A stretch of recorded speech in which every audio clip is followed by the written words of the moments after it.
আসসালামু আলাইকুম। বর্তমানে আমাদের প্রধানমন্ত্রী তারেক রহমান, তার প্রতি আন্তরিক মোবারকবাদ।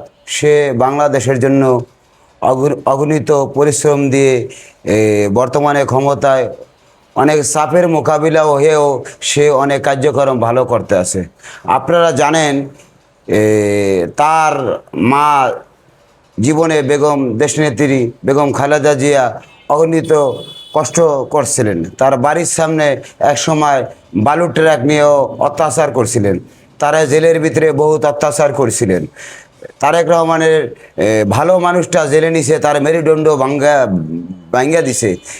সে বাংলাদেশের সন্তান, তার মা বাংলাদেশের সন্তান, তার বাবা একজন আর্মির ভালো একজন কর্মকর্তা ছিলেন, মেজর ছিলেন। তাই আমি এইটাই বলতে চাই, যার পিতৃ পরিচয় নাই, এই নাহিদ, এই সারজিৎ, তাদের ব্যাকগ্রাউন্ড কি আপনারা বাংলাদেশের মানুষ প্রতিজনই জানেন।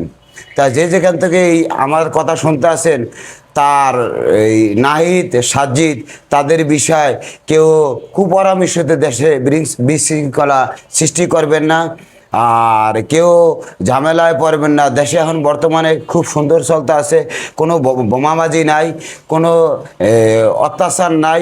এই যে নাহিদ, এই সারজিৎ, তার পিতৃ পরিচয় নাই। আমি জানি কথা নাহিদ, সারজিৎ, তাদের কুচক্রত পরামর্শতেই এই বাংলাদেশে বিভিন্ন জায়গায় বোমাবাজি, বিভিন্ন আকাম কুকাম হয়।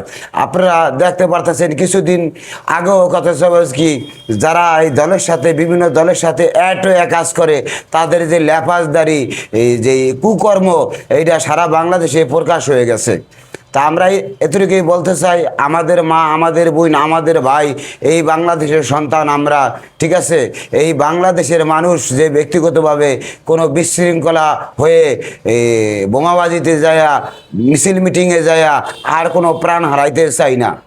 আমরা বিভিন্ন জায়গায় প্রাণ হারাইতে আর জীবনে যায় কোনো কেউর সন্তান, আমার সন্তান হোক, আপনার সন্তান হোক, কেউর সন্তান যেন জীবনে আর কোনো প্রাণ না হারায়।